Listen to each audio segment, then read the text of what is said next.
Before we begin, I'd like to ask Mr. McLean to briefly explain Board Rule 132 in its essence and its intent, particularly how it provides a structured avenue for community members to bring items forward while ensuring consistency with board procedures. Happy to be put on the spot. I wasn't ready for that question. Let me see what I've got. So it's not necessarily Rule 132 that authorizes this action. It comes directly from the Ed Code. The Ed Code states that members of the public should be allowed to put items directly on an agenda that's relevant to school business. And then the next step under the law is that the school district prepare appropriate procedures for the members of the public to do that. Ms. Palma nailed the procedure on that, and so now here she stands before us to give us a presentation. The presentation time limit is governed by the board rule time limit for public speaking. So that's at 2 minutes. I understand that 2 minutes is a very short period of time to put in this amount of work, but we are very, very happy to. We have many people coming up to hand us stuff, which we'll collect.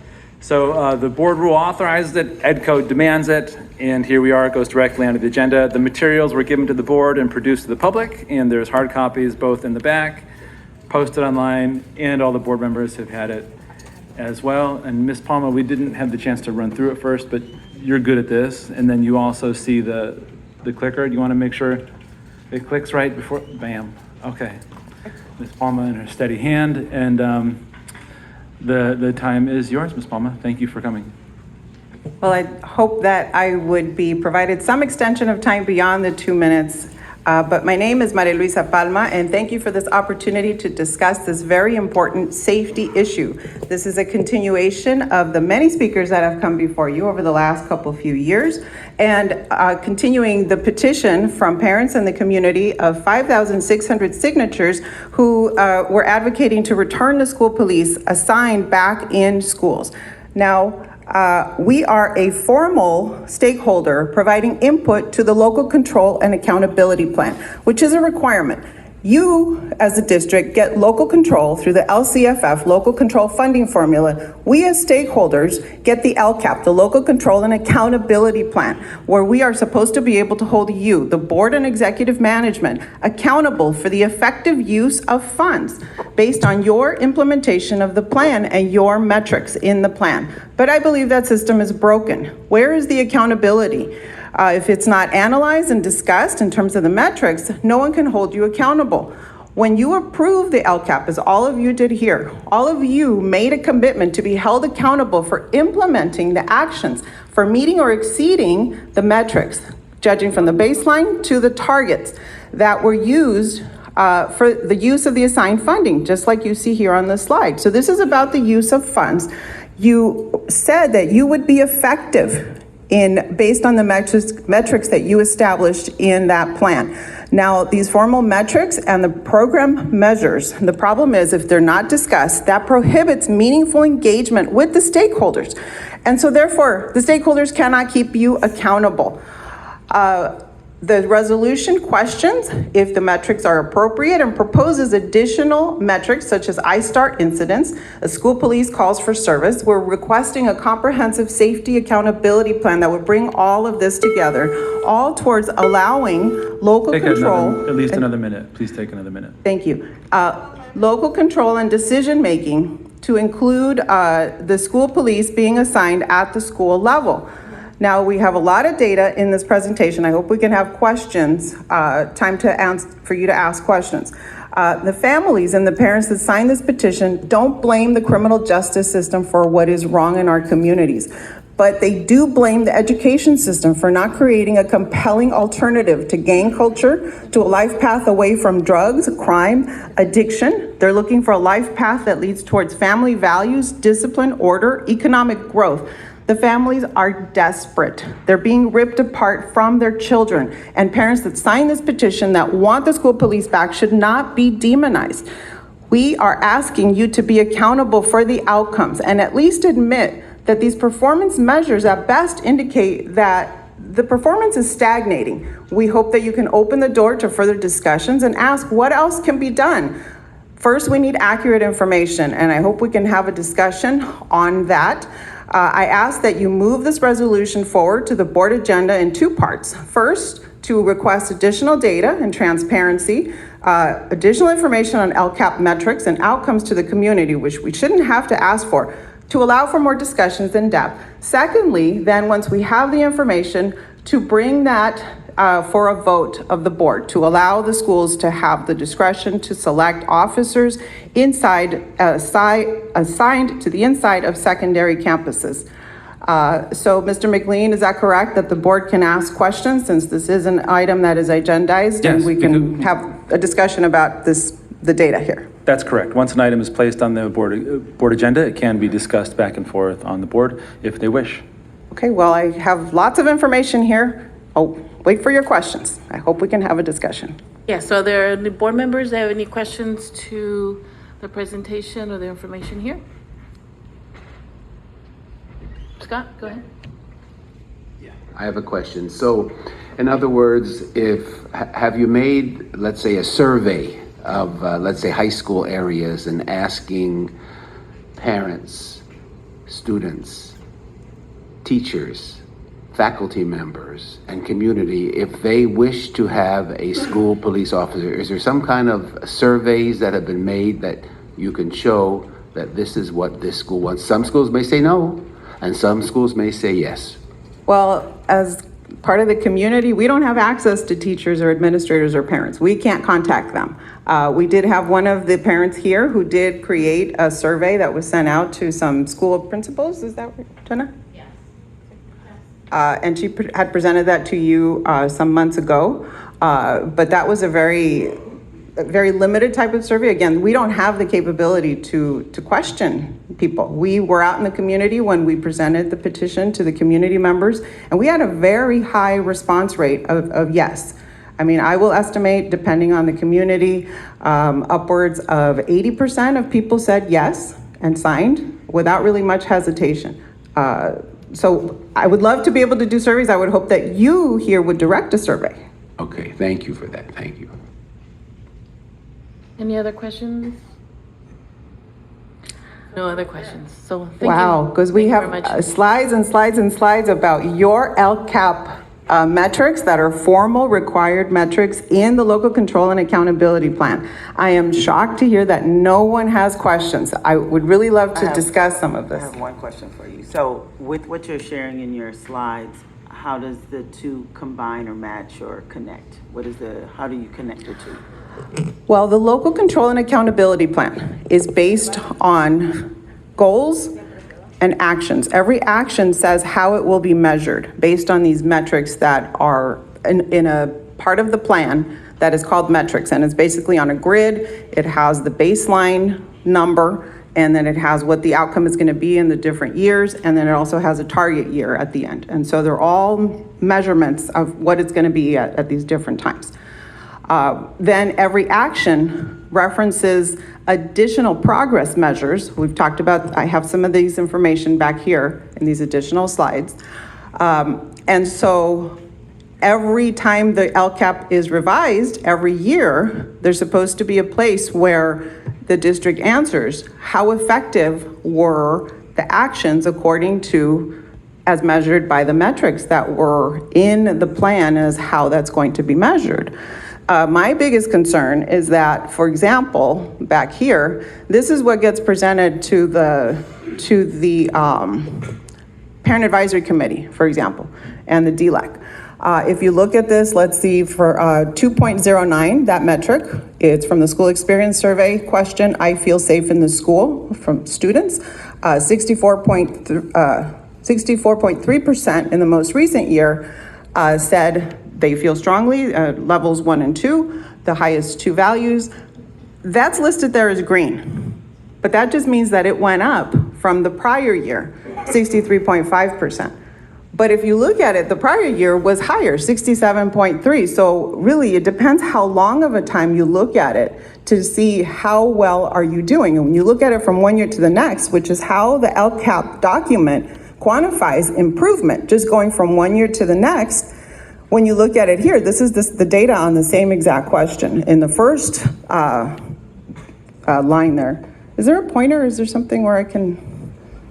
We have not risen to the level of laser pointing yet. No pointer, okay. So the very first section there where it says all students is the exact data from that. I pulled this from the open data portal.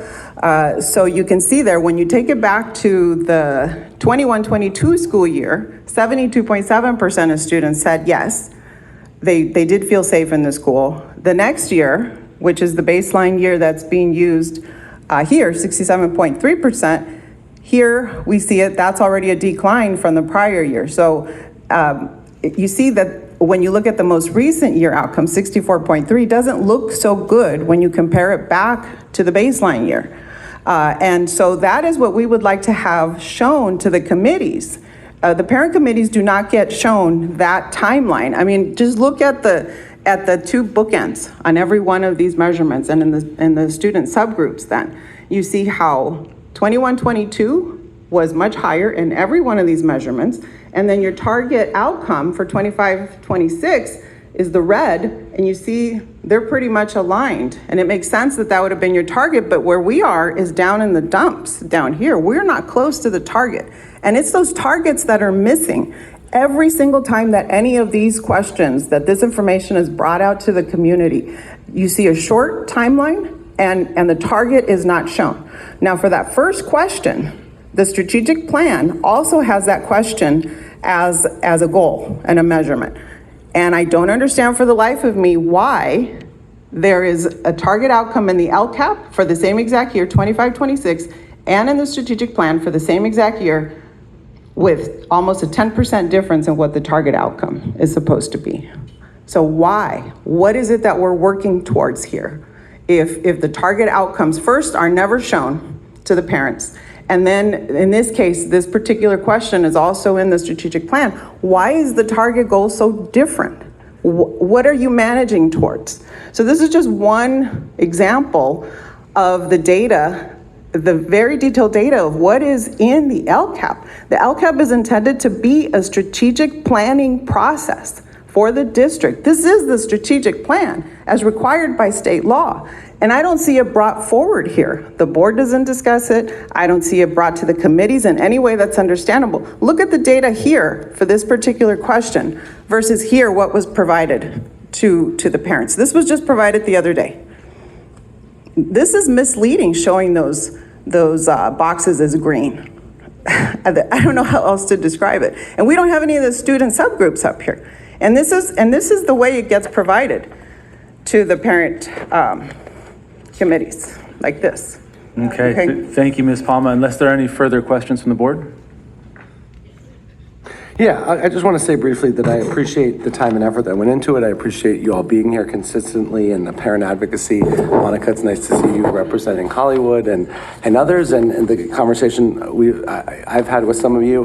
You know, I appreciate also the role of our school police. I see our chief here and some of our officers, and I also appreciate the grace and composure that they've had over the last few years through some difficult times to kind of reorient and pivot where the department is and the work they do every day. See Mr. Chait here as well and the work his team does. I also appreciate the need to be more transparent for sure, and I think some of these suggestions around evaluate safety-related incident data to include minimum ISTAR, like I think the third resolved here, the penultimate resolved. I appreciate the need to do that. The need for us to do better on a lot of these surveys, and it's something we flagged as well. You know, where I disagree is, which I don't think is surprising, I disagree that the way to improve those outcomes that you shared around feeling safe and for children and for parents is with the addition of school police back on school campuses. I agree in local control, but I disagree with local control if one of those tools is something that's going to lead to a discriminatory impact. I think one of the things we talked a lot about in 2020 was limiting what tools are available. And I also disagree candidly just about the efficacy. And in my conversations with our school police department and the chief, I think the deployment now where they're more flexible and nimble is in the best interest of preserving both life and property when it comes to our students and our school communities. So, you know, I'm glad that we've kind of moved, at least, or I think we've moved from a more, I guess, rudimentary or like reductionist approach to yes or no when it comes to school police. It's just about how to deploy them, and I'm comfortable with where we're at right now. I appreciate the work of the department. I also appreciate, again, the need to do better when it comes to these questions, and think that we just have to find a way to get these metrics up. And I just will, remain committed to the idea that that's not by putting more officers on campus as opposed to patrolling our district. So, but again, appreciate the conversation and thank you for being here. And may I respond to that? So, since you mentioned a discriminatory approach, let me show you call your attention now to some of these progress monitoring measurements. Because they're progress monitoring, these don't include baseline or target measurements. They're just written into the actions. But these are additional questions from the school experience survey. Now, this is a funding item for this, the Joy and Wellness. We have base funded school climate support staff, which I believe would be the campus aides, and we have supplemental school climate support staff. Okay, so we have the differences in the responses to those questions based on the base funded, which they're still not great. The trend line does not look great here. So this is for all students. So you would read these across, right? Elementary, middle school, and high school. So the blues are all the elementary school students, for example. You see there's still a declining trend. But then when you look at the supplemental and concentration funds, so this is what's been the funding that's supposed to be for these 3 targeted student groups. And so the LCAP calls for measuring these separately by English learners, by low-income students, and by foster youth. And you see here as well how that trend line is going down here for the English learners, low income as well. So clearly these students are responding to you, looking at them based on these subgroup categories, that they don't feel respected in this particular question. And you may disagree on the method for how to improve that. We would like to have an open discussion. This shows us that there is an issue with our most neediest populations. I can't look at additional information on the CENI funding under Goal 2, Joy and Wellness, because the metric there is based on CENI highest need quintile data. I can't get that broken out in the school experience survey data. So I would love to see what that looks like. I would hope here that somebody has that. I have not seen it anywhere. It is not in the research file from the school experience survey. It's not on open data. So there is much more slicing and dicing that can be done to even start to evaluate how do the students feel based on the measurements that you have put into the LCAP. So that would be a good place to start. That's why I'm asking for more transparency, more information on these data points. Well, and yes, we'll talk to district staff about getting that for you. I appreciate, as always, your utilization of our open data platform and for pointing out what's not there yet. And so I'll talk to the deputy superintendent about what we can share. But it's also to bring this to the committees, to the parent advisory committee, to the DLAC. The way that our information is provided, it's like this. Are you going to go through stacks and stacks? This is how they get this information. I put this together. I think this is much more clear. I know it's a lot of data, it's a lot of information, but that is what is in the LCAP. And that's where the sense of how you're doing is supposed to come from, the measurements you establish there.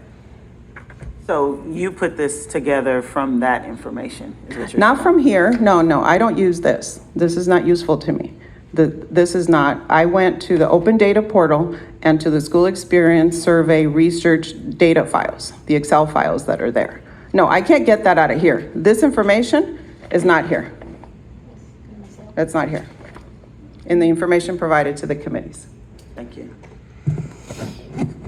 So, in speaking just plain old English, if I am the board member of Board District 3 and I do a survey of a high school area, and that survey turns out to be that the majority of the different groups that I mentioned before all want school police, I myself, as board member, would want an officer at that school if that's what the school wants. I'm just not sure if all board members would follow the will of the survey, or is it a philosophical thing where I don't care what you say, I don't believe in it. Now, I represent my schools and I have to obey the will of the people as long as it's not harmful or going to hurt someone or be discriminatory. But I just don't understand. Well, I want to see what we can do about getting a survey. You explained very well that you can't do it, and I never thought about it that way. So let's see what the results are when I do a survey. And in the backup for the resolution being put on the agenda, I did include the last survey that was done some years back, before the decisions were made. Which was all positive to school police. I know. And they I went read to that police. one. Okay. And so, Okay. you know, we look at that and maybe it's different now, maybe it isn't. That's an open question. I would love to know how parents would So would respond I. to that. So would I. Okay. Thank you. Thank you. Well, I also appreciate the time that went into putting this together, and you know, I've been engaging in different conversations related to safety in my district. I appreciate you and some other members of the group for taking the time to chat about those items, and I think we've been able to uplift and get additional investments in my community, like the expansion of safe passage programs for the first time ever into the East San Fernando Valley, which is really responsive to a lot of the issues that we were seeing impacting students' commutes to and from school, as well as work on more supervision, because I think that was a core need that we heard, as well as socio-emotional learning, mental health supports, wraparound supports. I also want to, you know, appreciate and lift up that beyond the school experience survey question around, do I feel safe at the school? There are a number of other survey questions that are raised in the presentation. There is an adult at my school whom I can trust and can talk to no matter what is bothering me. There is at least one adult at my school who supports me. And I think that some of the responses that are lifted up on those slides are concerning. You know, 55% responding at the high school level that all students are treated with respect by staff. Or I think do I have one adult I can turn to? 55% at the high school level. And so for me, that is a real reinforcement of the fact that safety is based on connection and respect and trust with all of the adults on campus. It is really a holistic approach that we need to have, where students feel seen and supported and cared for, and that we have enough staff on campus to be able to do that work, and staff who are trained to be able to do that work. So I appreciate the conversation. I think the issues with regard to metrics and the LCAP are certainly worthy of further discussion and examination, and just appreciate, you know, the advocacy of parents, especially those in Board District 6, for being part of this conversation. As a district parent myself, safety is, of course, a huge priority for us. So I appreciate the time for the discussion. So all I'll say is, you brought up the safe passage programs. I know that in this last item here, BSAP community-based pilots, originally the original safe passage, I believe, was included in that funding source. I don't know where it is now. I don't know if it's in the LCAP, if it comes from here. But the measurements then for that, how is the effectiveness measured around those programs? That's the question I want to know. That's where the accountability piece comes in, and that's what the LCAP is supposed to do, is how are we going to measure that? So I don't know where the school climate advocates are funded in this. I believe the ones at BSAP schools, I think, are in action number 4 under goal 7, BSAP, school climate, wellness, and personnel support. But I think there's a little carve out that says at BSAP schools. So I think in the San Fernando Valley, I don't think that those are funded through BSAP there. So again, I have huge questions. I don't know how we can be a part of discussing the effectiveness of the funds and the programs when we don't really have a connection to where this is funded and how it's supposed to be measured. So when I was a member of the Parent Advisory Committee a couple of years back, we requested additional information because we weren't getting the information, and this is what came out of that. Before that, we didn't have this. So it's an improvement, I'm gonna say. Now I can follow this a little bit and start slicing and dicing from here, because the LCAP document, it's a template. It's not intended, the instructions say from the state, it's a template for reporting to the state. It's not for community outreach, for the stakeholder outreach. So it's just very difficult to slice and dice that. I mean, I spent a ridiculous amount of hours reading that and looking at every narrative line item. So we really need to be able to dissect it, and those programs you're talking about may be great and they may have great results, but how do we measure them? That's the point. I'd like to see that information into the LCAP. But if the parents that are on the committees that are providing comments towards that, if they don't even know what's in there, and I'm kind of guessing, I'm not sure that the board knows what's in the LCAP. I can't seem to find anybody that knows what's in there in detail. Then how do we connect that? The LCAP is supposed to be about the use of funds and the accountability and the measurements of the effectiveness. And I think it's a huge missed opportunity that this is not discussed. This is in the safety area only, but of course we have a huge number of actions in the academic excellence area and in all the others. So this is just one example of where we need more information from the LCAP perspective. I just wanted to say thank you again for, digging through the weeds to bring out the information that you did present, and wanted to get clarification. You mentioned that you had 6,000 signatures? 5,600 signatures. 5,000. Do you know where they lie, where those signatures came from? Are they from the whole entire district? Because we have 7 districts, so Yes, you have I where had, they are? At one point I had quantified, and we had representation from all of the regions, all of the board districts, roughly equally. I'm not going to say exactly, but yes, we collected signatures across the entire district, and I can attempt to quantify that completely for the last batch. I have some data on the earlier batches on that. If you'd like to see that, I will. Yes. I will go back. I'll circle back and I'll quantify that for you based on the schools that the parents signed on and said, this is my school, whether as a parent or as a community member. I can dig that back up. Got it. Thank you.